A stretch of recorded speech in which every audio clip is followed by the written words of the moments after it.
no puedes pensar, pues voy a la escuela y ya tengo el papel y ya está, sino que te tienes que reciclar continuamente. Si tú no crees en lo que haces, no se lo vas a hacer creer a nadie. Todos tenemos algo que enseñar y todos tenemos algo que aprender.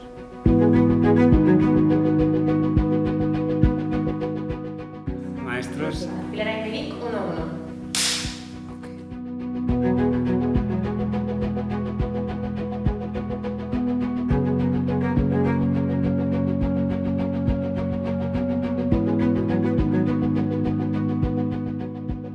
Lo primero, necesitas ser muy curioso y que te divierta.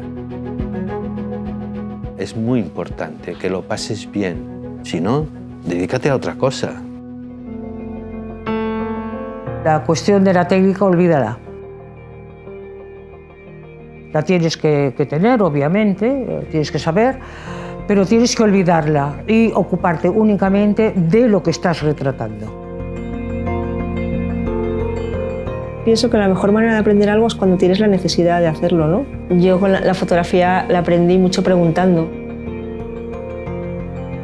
Cuando veía a alguien que me gustaba cómo lo hacía y decía, esos grises, ¿cómo los consigue? En los libros hay cosas, pero cuando hay una persona que ha conseguido una maestría en algo, es la persona que más te lo puede contar. Tenemos esa tendencia a regalar lo que hacemos, a tener tantas ganas de hacerlo que muchas veces lo regalamos o lo mal vendemos. Y oye, y si no te pagan bien, aunque te guste mucho lo que haces, déjalo. Porque es una fuente de tristeza y de insatisfacción y de infelicidad.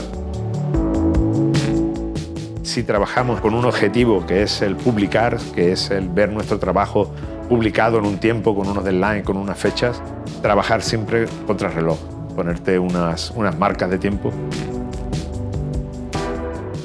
Porque no se trata de ofrecer el mejor trabajo en todo el tiempo del mundo, sino el poder ofrecer el mejor trabajo en un tiempo concreto. Uno tiene que aprender a ser profesional antes de ser profesional. Yo creo que es muy importante la ética. La ética, hay una línea roja que si la cruzas estás perdida. Pero aparte también, como autor, tú tienes derecho a mostrar la realidad que tú crees en aquel momento. Y esto forma parte de tu ideología personal y de tu manera de ver el mundo. Siempre con la prudencia de no engañar. Y hay una frase de George Braque que dice: yo primero encuentro y después busco. Y a mí esta es la frase que más me gusta de todas. Yo hago eso. Primero encuentro y después busco.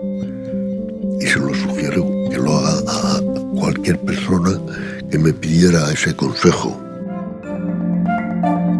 Lo que primero tienes que tener es un buen equipo con tus ojos, tu corazón y tu emoción, ¿no?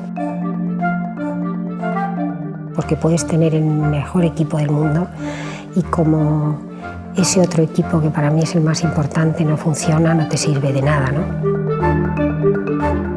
Si una vez tienes éxito con algo, es fácil que el miedo te lleve a intentar reproducir de nuevo lo que tuvo éxito. Y entonces separarte de ese camino y dar pasos en otra dirección requiere valor. Requiere que estés dispuesto a equivocarte, a meter la pata, a que no funcione, pero seguir adelante porque del error salen cosas fantásticas. La creatividad la tiene toda persona. No solamente son creadores los diseñadores de moda, creatividad la puede tener un electricista o un abogado. En todo momento ejercemos creatividad cuando emprendemos un nuevo camino, ensayamos una manera de hacer, damos solución a una cosa que nadie nos ha enseñado cómo se daba la solución. Todos somos capaces de hacer esto.